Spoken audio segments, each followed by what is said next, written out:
right, they're getting ready.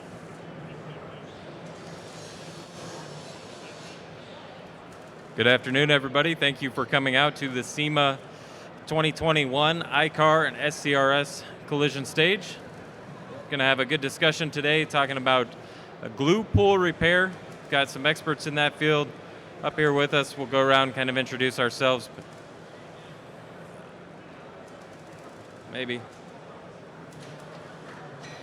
So my name is Gerald Gabriel. I'm with I-CAR. I'm in an industry relations role, dealing primarily with the tool and equipment, but then I also support our RTS team as well as some of the other initiatives that we have within I-CAR. Just kind of go down the line, everybody introduce yourselves, and then we'll carry on from there. Yes, happy to be here. I'm Chris White with KECO Body Repair Products. We are the guys that are bringing glue pull repair to the collision industry. So very excited to be here. Perfect. My name is Gene Fetty, also with KECO Body Repair Products. I'm a master technician and trainer for the company. Michael Bradshaw, Vice President of K&M Collision and also current Treasurer of the Society of Collision Repair Specialists. Thank you all for coming out. Looking forward to this discussion. Yeah, thanks for having us. So let's start out first of all, before we get into the background of really what glue pull is. Chris, do you mind kind of summing it up? What is glue pull? Why are we talking about it? What's so exciting about glue pull? Yeah, thanks for that. Here's the thing. With the way cars have evolved to be so much just a piece of electronics on wheels, being invasive in a vehicle is really presents a number of challenges for the collision industry, as you guys know. So the thing about glue pull repair is that it is the least invasive way to repair a dent. You know, with glue pull repair, we're not damaging the front side of the panel or the back side of the panel. We're protecting the E-coat. And again, you know, so it's just the least invasive, best quality, cold straightening technique. One system that works on all substrates, aluminum, steel, high strength steel. So it is gaining much attention in the collision industry. Matter of fact, our company just won the new product of the year in collision and refinish this year with our level 2 collision repair system. So yeah, it's we're getting a lot of people coming to the booth and a lot of interest, and certainly both at the technician level and from the OEMs. So yeah. Congratulations on that, by the way, to your entire team, because that's a huge accomplishment. Very well deserved. Yeah. Thank you very much. So I can kind of jump in and talk about from a shop perspective why it's so exciting for us. You know, when you look at the changes in vehicle complexity, vehicles are becoming lighter. The steels and the materials that they're using are becoming thinner, but they're also becoming much stronger. You've got many manufacturers that have moved their attachment methods for structural components to rivets and glue because they found that heat application, you know, weakens the steels in the vehicle. So the neat thing about glue pulling is that's kind of the next evolution. So while many manufacturers have said we no longer want you to weld on our cars when you replace panels, there's still been a ton of stud welding, you know, to pull panels. And what you're really doing when you're using that method is you're putting heat in the panel each time you're placing studs on there. And we've all seen technicians, you know, they'll put a line of studs on and they'll pull, and some of them will pop off, and they'll go back and add more studs to it. And you know, just for lack of not knowing, they don't understand what the heat application is doing to that panel, you know, each time. It's creating, you know, heat into the panel. It's making it weaker. It's making it more brittle. It's not going to hold up the same in a collision event or just from a durability perspective. So the neat thing about glue is we can make virtually every pull, every repair that we've been able to make the last 20 years with studs, right? You know, or welding studs or plates to the exterior panels. But now we can do that with glue, and there's so much more we can do with glue that we could never do with studs. And so, from my perspective, it's exciting because you're starting to see mass adoption from the industry, right? And anytime the industry kind of changes the direction of where they're going with things, the advances in the technology in that repair space, become pretty cool. And I think that's what you saw with the award that KECO won with their cart. That is where the industry's going, because it's just so much better for the cart. Absolutely is. There we go. So we've kind of touched on some of this, but some of the questions that come up in the conversations that we have from I-CAR's perspective with the industry is, of course, what is glue pool, right? But then where can it be used? What are the advantages? Common mistakes? How does someone get started? So those are kind of some of the topics we're going to talk about, kind of guide through that and continue to elaborate on. But let's just start with, like we were talking about, and Chris, you talked about it. Michael, you kind of touched on it too. Gene, I'll throw it to you, if you don't mind. Where can glue pool be used? Substrates. What are we looking at there? So really, part of the beauty of glue pull repair is the system works across the board. So we can pull mild steel, high strength steel, and aluminum all with the same system. And then as far as parts of the car go, right, all of the sheet metal surfaces, and again, as long as it follows OE procedures, even into unibodies, right? Again, per OE, right? If they're allowing you to make a cold pull or a cold repair, cold straightening, we can get in, and we've even seen some students come through training and go back and just make incredible repairs that were never repairable before, right? Just like Michael just spoke about, right? Stuff that there is no other way to repair this than glue pull repair. And with that, we're seeing more panels become repairable instead of replaced, and even seeing some cars that are saved from a total loss, right, because of glue pull repair. So it really it works from a rough out phase all the way up to close to a metal finishing and everything in between. Right. Just to add to that, when we go into shops where they've actually purchased our system and they purchased training from us as well, many times when we go to show them, we say, look, show us what you have to work on. They'll start showing us little dents and dings, and it's like, guys, that's cute, but give us something to work on, right? Give us a collision repair, right? And because this is a collision repair system, it's not just for dents and dings anymore, right? So that's what I think, what people may not think. These are guys that have already spent money buying our system and buying our training, and they come in and they think we're going to fix dings with it. And yes, we are going to fix dings with it, but we're gonna save quarter panels that are heavily dented, right? All the way up into whatever the OEM allows. That's what we're able to do. I can count times, 5 or 6 times personally in the last year that I've been in shops, and we save a quarter panel that was marked to be cut off, right? Just with glue. Again, doing repairs that weren't possible before our system. It's incredible when you get into some of those collision type repairs, because I think exactly like you said, you walk into these shops and a lot of repair facilities are thinking this is still just for dings, this is still just for hail type damage or things like that, and it's so much more than that. Gene, you mentioned pulling unibodies, and we've got an example on the screen with the big tabs and pull tower and pulling on a rocker that, as you mentioned, as long as this is allowed for cold straightening with the OE, let's make sure that we can continue that, but let's cold straighten it. Let's get this thing straight and keep the car going. Right. They're asking you to put it closer to your mouth.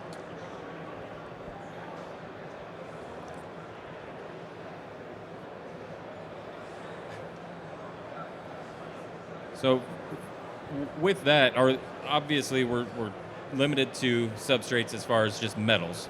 You mentioned aluminums, high strengths, all of the other metals. Any other areas that you're seeing it used?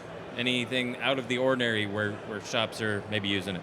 So one thing that sort of stands out is, I don't know that there's a whole lot of bumper repair, but certainly you can move plastic with that, right? But that comes down to shop's choice, whether it makes sense or not. But somewhere that really comes into play is more of, I call it triage or pre-repair, making it part of the blueprinting process, right? So if we want to talk about maybe a specific model, the Tesla Model S, the part of the quarter panel below the taillight is an inaccessible area, right? Shops traditionally, with traditional methods, can't access and pull there, right? So that leads to a lot of quarter panel replacements. Implementing a process of glue pull repair into your blueprinting process, right? Where you can do an attempt to repair to see whether you're saving that panel or it does need to go to replacement. But it's, not just for repair, and certainly probably the biggest thing we run up against is GPR. Glue pull repair is not PDR. It's being born out of the PDR space. We sort of hold that stigma, but it really is for collision repair. So that's one of the places that really sneaks in, and we see great benefit for shops with that. Yeah. And I'm sure, Michael, knowing the facility that you've got, you're probably utilizing, I know you're utilizing the KECO glue pull, but how are you and your team utilizing it with that, kind of in conjunction with the traditional repairs? Yeah, so honestly, we've virtually moved away from traditional repairs. Glue probably now accounts for 90+% of what we would repair. And there may be some situations where we would use some keys, but that would be after a glue pull. So we've dialed it into, we always start with glue, and then if there's something that for whatever reason we can't access for glue and the manufacturer allows, the keys or studs, we may use those, but it's 90% plus glue pull. And the thing I think you're seeing as an industry, Jaguar Land Rover, for several years now has held fast that there is no welding keys on their vehicles. If you can't access it from the backside or you can't glue pull it, then it's a replaceable panel. And I think what you're seeing is more and more manufacturers are going that way. So we've kind of adopted the stance that we want to glue pull virtually everything because it's really the best repair. And sitting here today, I can say that with confidence. 4 or 5 years ago, I couldn't, and I think that's what people really need to understand is it's hard to wrap your head around the advances in the technology with the different line pullers and the different glues that are out there. And I think, if you're trained properly on it and understand how to prep the panel and understand how to let the glue cure before you make your pull, it's stronger a lot of times than what people were used to with the studs or keyed methods. So, yeah. One other thing to keep in mind with regard to areas where it can be used is you can actually use it on E-coated panels that haven't been painted yet. So we've seen that. We've walked into shops where the guys have us working on actual cars that are collision damaged, but then they had maybe some parts that they had received from an OEM that were damaged, and they were waiting for a replacement part.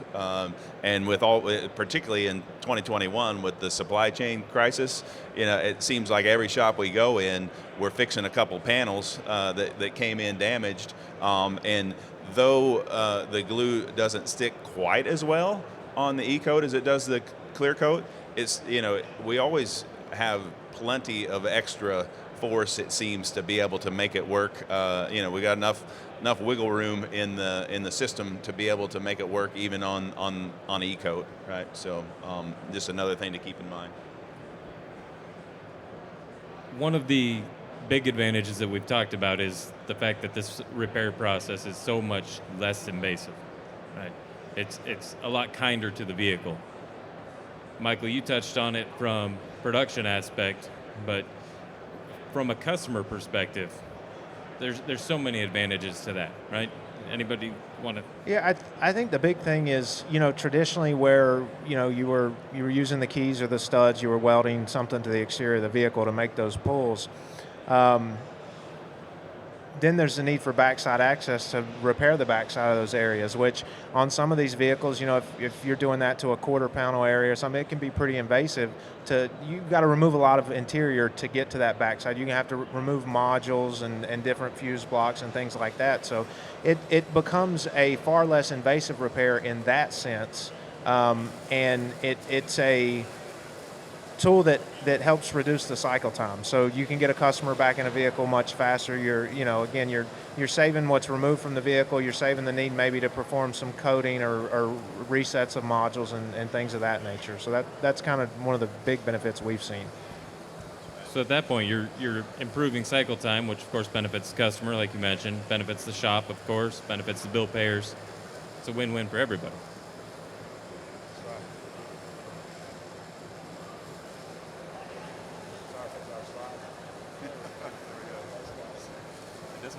Doesn't want to play. So, again, just kind of carrying on the conversation, talking about advantages of glue pull repair. And so we've touched on things that we can straighten. One thing we haven't really touched on is what's behind the dent. We talked about it with access, right? That sometimes you don't have that access. Any concerns there from a repairability perspective? Yeah. So, in the illustrations we have here are great. So many manufacturers now are using different noise canceling and acoustic foams that are behind panels. Traditionally, even if the panel was repairable, you're having to get that backside access to remove the foam because it's flammable. So now, you still need to be aware of where that area is, where it's located within the vehicle, but the glue pulling doesn't affect that. And in fact, a concern that you need to be aware of with some of the quarter panel repairs, you can make a glue pull and pull an adhesive bond loose from an outer wheelhouse. And I think that's what people need to understand, kind of get their heads wrapped around, is how strong these glues are and what kind of force can be applied. So that's, all those are great considerations. When it comes to the glues, the adhesives on the vehicle, right? I should specify which glue I'm talking about. When we're talking about the vehicle adhesives, other than separating a panel, are there any concerns you guys have run across as you've been developing these processes, developing these tools, that would create any additional thoughts or concerns for the technician? Or is it pretty much just user-friendly in that regard? So it is really very user-friendly, right? All technicians have been moving metal their entire careers, right? We're simply giving them another tool to move metal with, right? We're not trying to come in and say, listen, when you get glue pull repair, you can throw the rest of the shop away, right? It's another arrow in your quiver, right? What we preach when we're teaching is really just great fundamental body repair, right? So we always talk about, we work strongest to weakest and then deepest to shallowest, right? So in that proper body repair, if we're talking about getting into something that's structural, right? Using your knowledge as a qualified modern technician, right? You're going to be looking at and identifying your inner structure damage, right? And to repair that quarter panel, we need to address, or you, the technician, need to address that structure first and foremost. And as you are repairing or attempting to repair, you need to make sure that you're doing a good, solid, safe repair. And to speak to Michael's point of understanding just how strong these glues are, in our system, our largest tabs will pull over 1,500 pounds of pulling power, well beyond what you need to move sheet metal, right? So another thing that we teach is to not pull to release, right?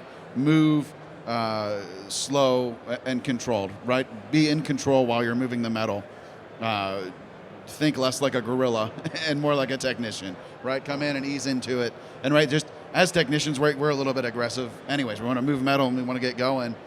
You have to respect the power that the glue brings to this and this repair. Like, you can really make some incredible moves. Yeah, so just thinking through this particular slide, and it says, what is behind the dent? Is there anything holding the damage?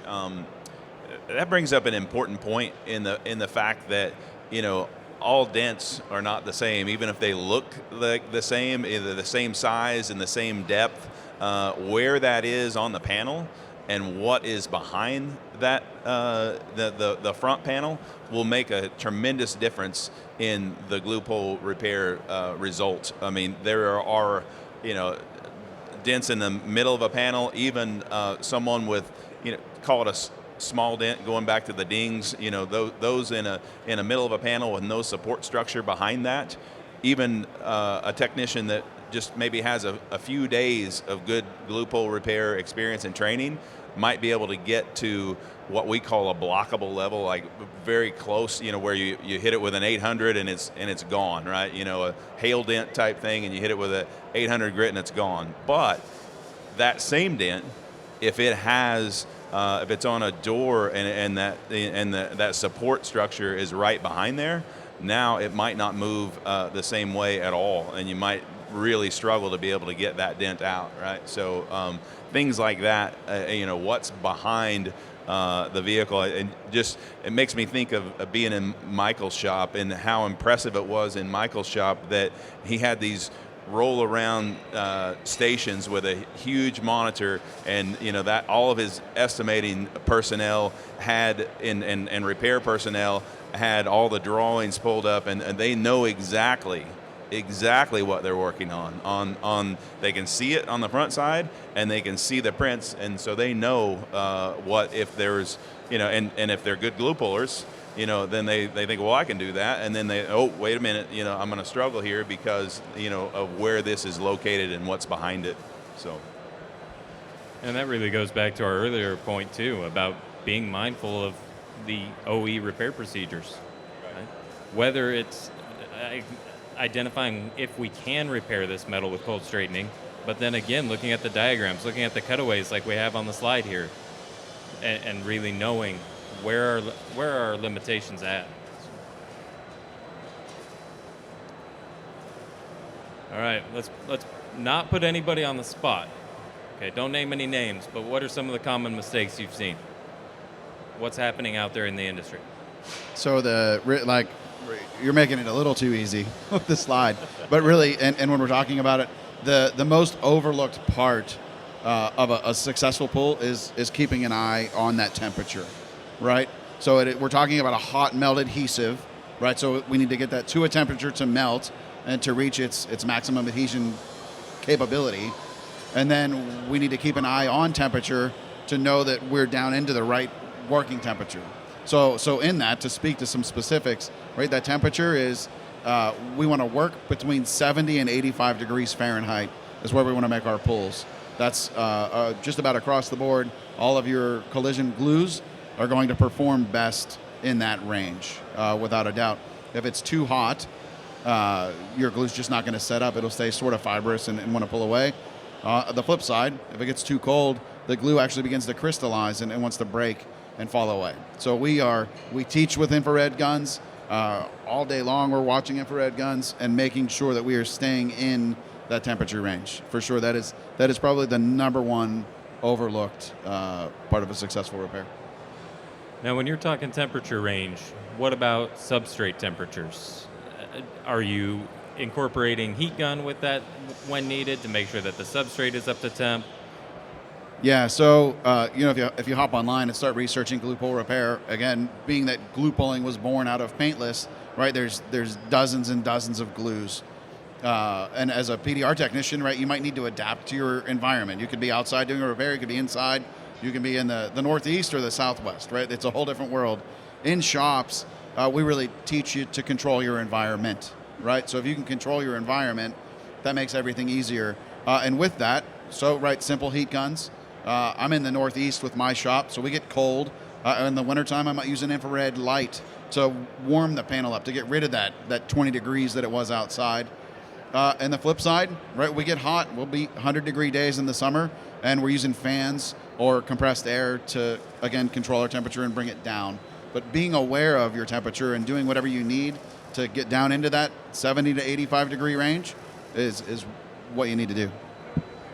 Yeah, and another thing to just remember, I mean, everybody here and everybody watching understands that aluminum transfers heat much, much faster than steel.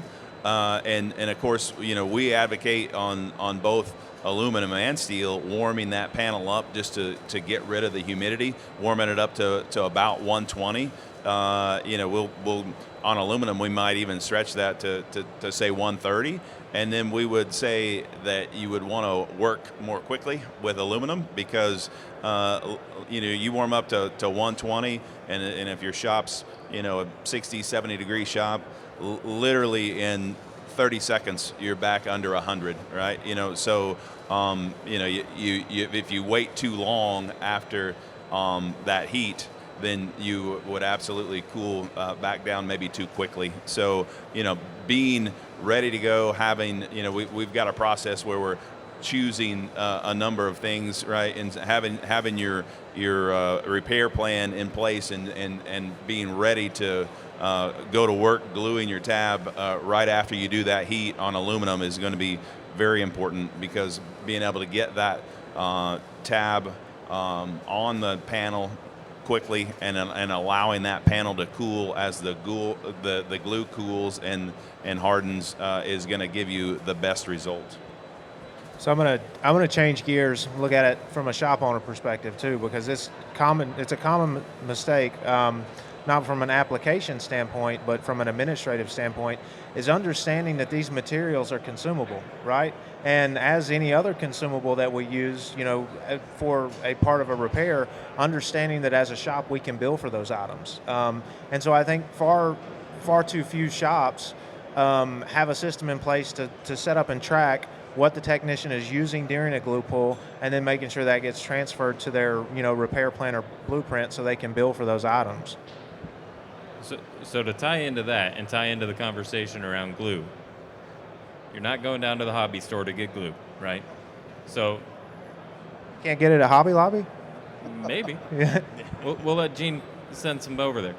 So can you guys talk about the difference of the glue and why it's not just your hobby store glue, and how that ties into what Michael's saying too about consumable material?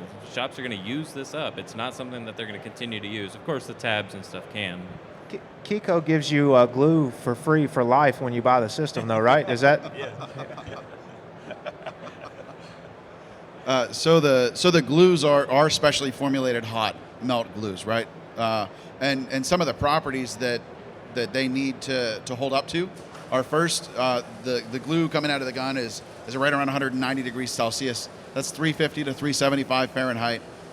That glue needs to be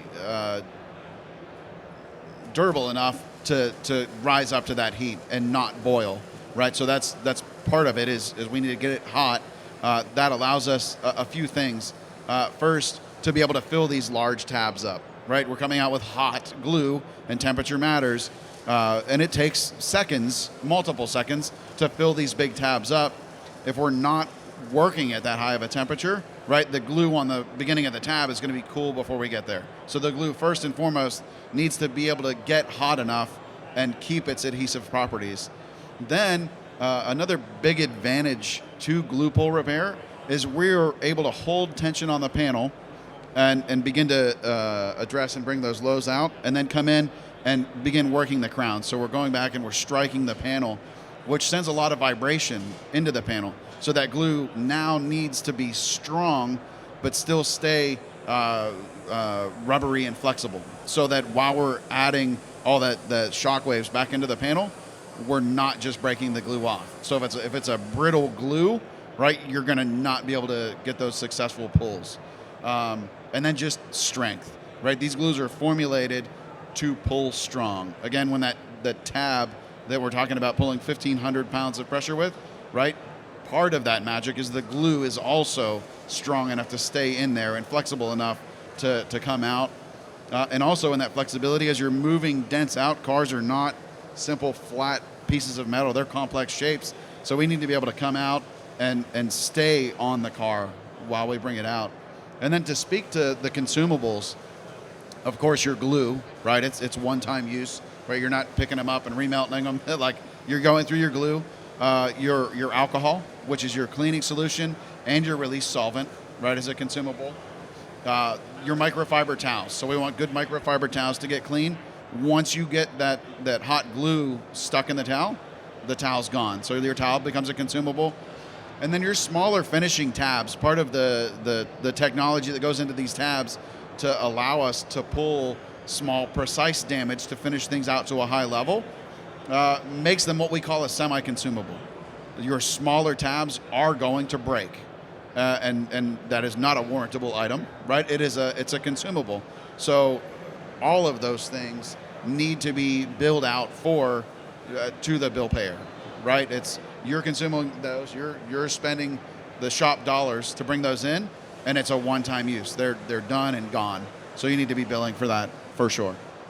Yeah, and just to tag on, and specifically with the glues, it's important to understand there's not one glue for every pull, right? There are a ton of different glues out there. The glues you may use in your shop are going to be different maybe than what I use in my shop, just based on humidity and temperature. I live in the south, it gets hot, it's humid. Somebody in the north, it's a colder climate. So there are a ton of different glues out there, and it's in some ways it can even be trial and error. I mean, you can get a good idea of what should work in your facility, but you may want to try a couple different ones and see what your technician likes best. Yeah, absolutely. You can. We teach on 2 glues to simplify the process. But as the technician chases their craft as a craftsman technician, and you move higher and higher towards better finished repairs, you can get into nuances and write a glue that works in Michael's shop in the south in the middle of July, right, is not maybe going to work quite as precisely and well as it will in my shop in February, right in the Northeast. And as you progress as a technician and as a glue pull repair technician, right, you can get into some really, really deep nuances for sure, and glue being one of those. Yeah, and that's where the training becomes so important. Is if you buy the unit and you roll it into somebody's shop and they don't have any experience with glue pulling, they can kind of figure it out, a little bit. But it's we recently went through the training with KECO, and the nuances and the just the little tiny things make such a huge difference on what the finished product looks like. And it's really important that as a shop you understand the investment in the training side of things as well as the equipment. So you mentioned the rubbing alcohol or the alcohol. Touch on that, because I think that's something important for people to understand is how's the glue going to come back off? Right. So that's one of the things that just, it's amazing to demo and people watch, right? And one of my favorite demos is to do one of our oversized aluminum tabs and really just pull as hard as we can to demonstrate the raw power. And this thing holds on and can almost buckle a door if you wanted to, right? And then we come in with that 99% isopropyl, which is our cleaning product, but also our release product. And you get that on there, and as soon as that alcohol gets in between the bond of the glue to the paint or the glue to the tab, the minute is like instant that it releases. So it's incredibly strong, and then the alcohol as the solvent for it, as the release agent, releases it. It really is almost like magic. It is. Yeah, it's always like fun. That big move that he's talking about that we do at trade shows here. I've watched it a dozen times today. He's got that big tab and holding. Literally, I know from our lab that we're holding 1,000, 1,200 pounds, and people don't know that this door that they're looking at they don't have any idea that they can see there's some tension there. They don't have any idea that it might be like 1,000 pounds, but you hit it without alcohol, and it makes a huge pop. You have to hang on to that lifter because that thing tries to jump, and everybody jumps back. I mean, it's really a fun thing to watch people recognize the strength and the power that the glue system has. It's not your mother's hot glue, is what you're saying, right? So a question then in regards to the alcohol and the removal of the glue. We see within our industry a lot of vehicles with ceramic coating. Right? The high-end coatings, the super hard coatings, things like that. How is that impacting the glue pull repair, and how is glue pull repair impacting that? There's got to be a give and take there, I assume. Good question. Yeah, so in dealing with ceramic coatings, right, as technology increases with cars and how you're repairing it, right, the aftermarket also increases and brings new challenges for us. And the ceramic coatings are spectacular, right? They're not so spectacular when you're trying to stick something to the paint. So it's good practice, whether we're talking conventional repair or paintless repair, that you should be having that conversation with your customer is, do you have one of these coatings that may have been thousands of dollars to be applied, right? That needs to be addressed. In glue pull repair, if you've got a ceramic coating, you are going to need to remove or break down that coating. I've found that just a good quality rubbing compound on a polisher will cut that coating down to where we can adhere, but it needs to be reapplied, by the installer that is warranting the car. So you need to have that conversation with the vehicle owner, with the bill payer, of we are going to destroy the hydrophobic properties of your ceramic coat in order to be able to repair this. But same as, again, whether it's paintless or collision, you need to remove that before you're getting into refinishing a panel, right? And it also needs to be reapplied after the fact.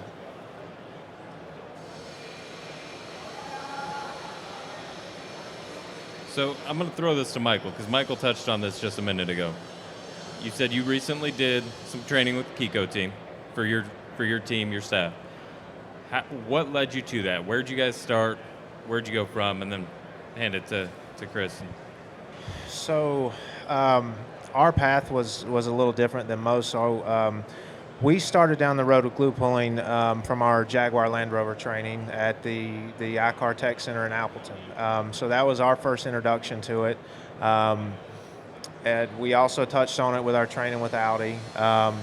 And again, just being at so many industry events and seeing different classes, or going into the booths at the industry events and seeing that's kind of where I got into it. But from a shop perspective, there's a ton of resources on YouTube. KECO has a ton of great videos. There are other vendors or training entities that just have a ton of good material on it that'll at least give you an idea of what's out there. And then, with most manufacturers selling quality products, they have good training on how to use their material, how to use their tooling. And if I'm telling another shop owner what to do, I think, do your research, go online. YouTube's a great place to start, actually, and figure out what's going to work best for your shop, and then work with that vendor to source the training from that vendor as well. Which technicians are you utilizing from a shop perspective, right? Shop mindset. Are you utilizing your, dare I say, more entry-level technicians, or are you jumping in with?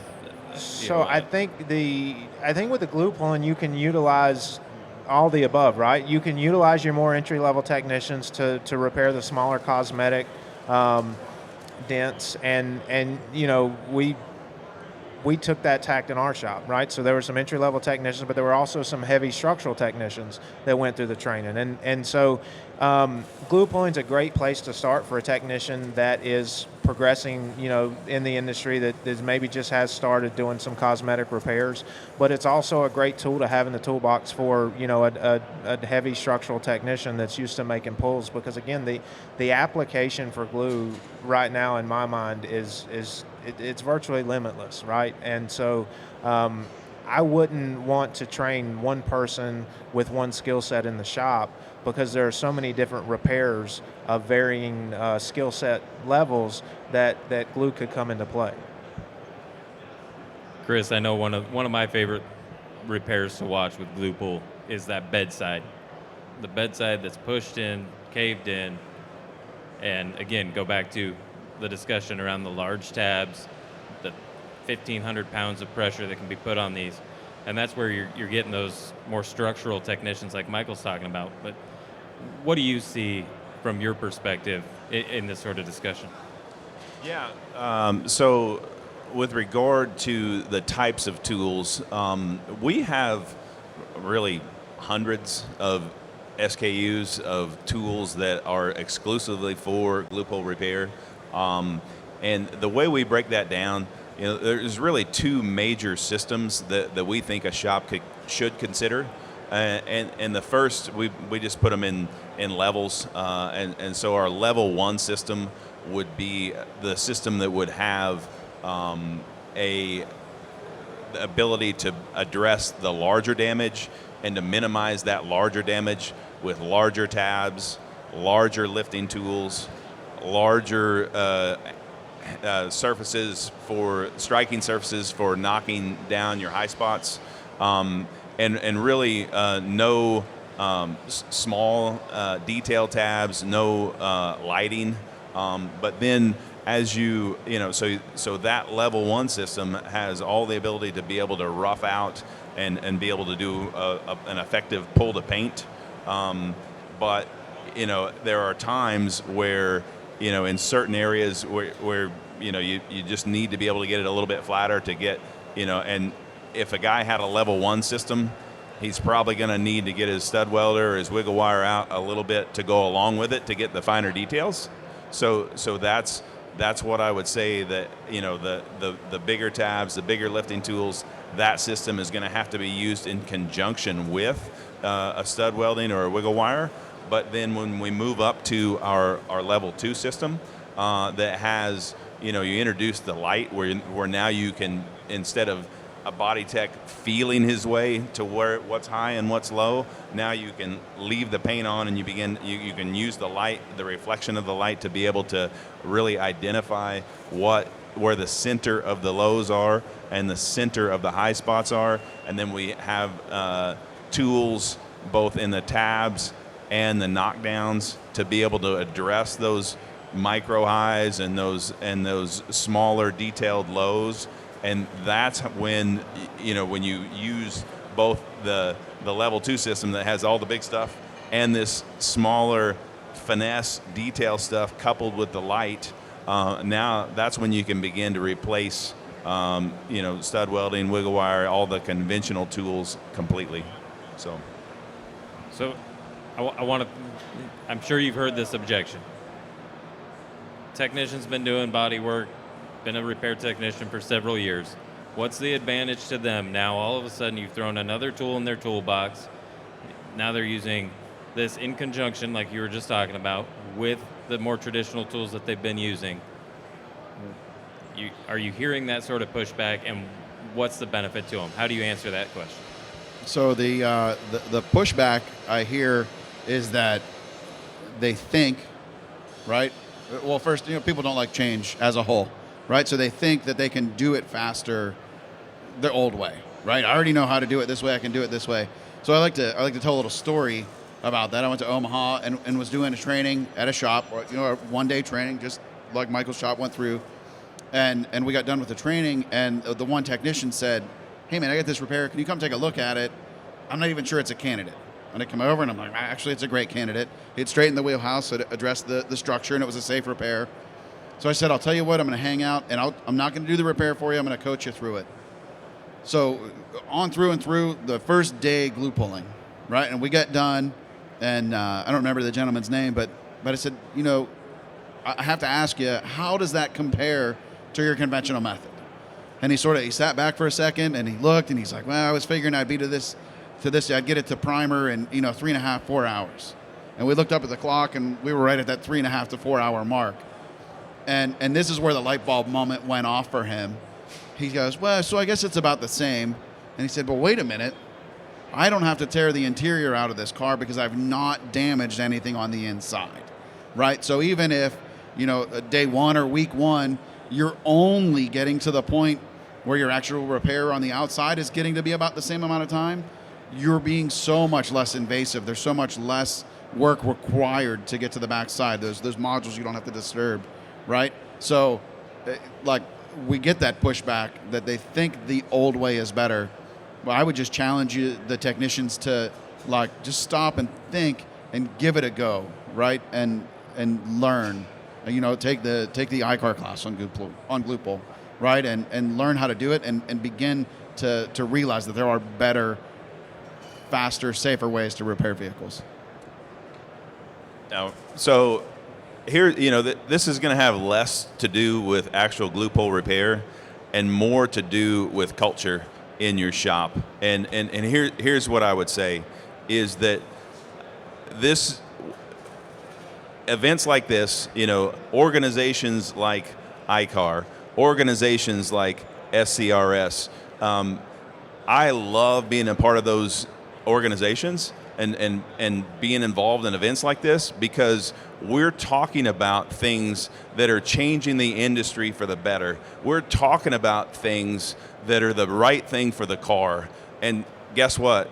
Like, that excites me. I get passionate about that. I love to be around other people that are passionate about that. So in your shops, I mean, Gene's right. People don't want to change, but it's our job as the leaders of our companies to inspire them to change. When the industry needs to change, when our business needs to change, and this is whatever tool, right? Whatever process, then we've got to inspire them to do so. And if we don't inspire them to do so, then our business will not sustain. So 100%, like, we do have that struggle, but when we come in, we tell it like it is, and we tell them, look, this is your responsibility to change culture. We're going to bring energy, we're going to bring passion, we're going to bring education and innovation, but you got to make it happen, right? So and that's what we love being in shops like Michael's, because that's what they're doing. So thank you. Another neat thing, just to tag on, really big advantage of glue pulling is it's going to reduce the size of the repair area. And so, when I say that, what I'm talking about, a conventional repair, the technician was removing so much of the paint finish at the onset, right? They remove this big area just so they've got access to put their studs. And as your technician grows within a glue pulling system and becomes more comfortable and really improves his skill at it, you're going to continually reduce the overall size of the repair area, which is going to reduce the blending that may be necessary into adjacent panels or things like that. So the immediate benefit, you're going to reduce the amount of filler in these panels, and the longer you use it, the more you get comfortable with it. Just learning the little intricacies, you're going to further reduce that. And we've seen in our shop where body filler is become virtually non-existent. We may use some metal glaze, but we're working the majority of that out with the glue, and then you block sand your area and put a little metal glaze in it and some primer and call it a day and move on. Advantages, again, back to what we talked about earlier, the advantages to everyone involved, right? It's cool to hear from students, from adopters of a glue pull repair, right? Like, and Chris gets fired up about change and inspiration. Like, literally, we're talking to technicians that have adopted this, and they're like, man, you're making my life better, right? I'm sanding less, I'm going home cleaner, right? Like, that's real deal. Body work is hard work, right? And it's so exciting and empowering to see that the process and the system that is glue pull repair is changing technicians' lives and making their job a little easier, making their life a little bit easier. And that is the real deal. Like, and if that doesn't inspire you to change, man, like, I don't know what to tell you. Absolutely. Any last closing thoughts from any of you as far as just glue pull in general? Just that it's again, the benefits really in my mind are limitless. Like, the technology has come so far in just a few years, but isn't it crazy to think where we'll be within another 3 or 4 or 5 years, with just the advancement. So it's something that's really exciting, and just the ability to reduce the dust, have a cleaner environment for your technicians, for your customers, for everybody. It's a really neat deal. So what I would say is that we are still in the infancy of glue pull repair in its adoption in the industry. And so, Michael, of course, has it, and there's we sell hundreds of systems a year now, right?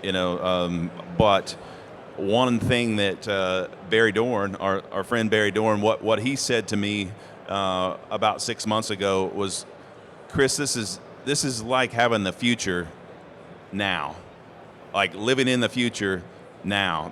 That's what I feel like I have since you brought this system to us. gave us the education. We are living in the future now, and that's giving us a tremendous advantage. So, to tie that in, I guess that's a very positive way to look at it. The negative way is that future turns into present, which turns into past, right? So if you don't move forward, then pretty soon you're not living in the future anymore, or even the present. You're living in the past, right? And so as industry changes, as our culture changes, or whatever the industry throws at us as with glue pull repair, we're going to keep changing.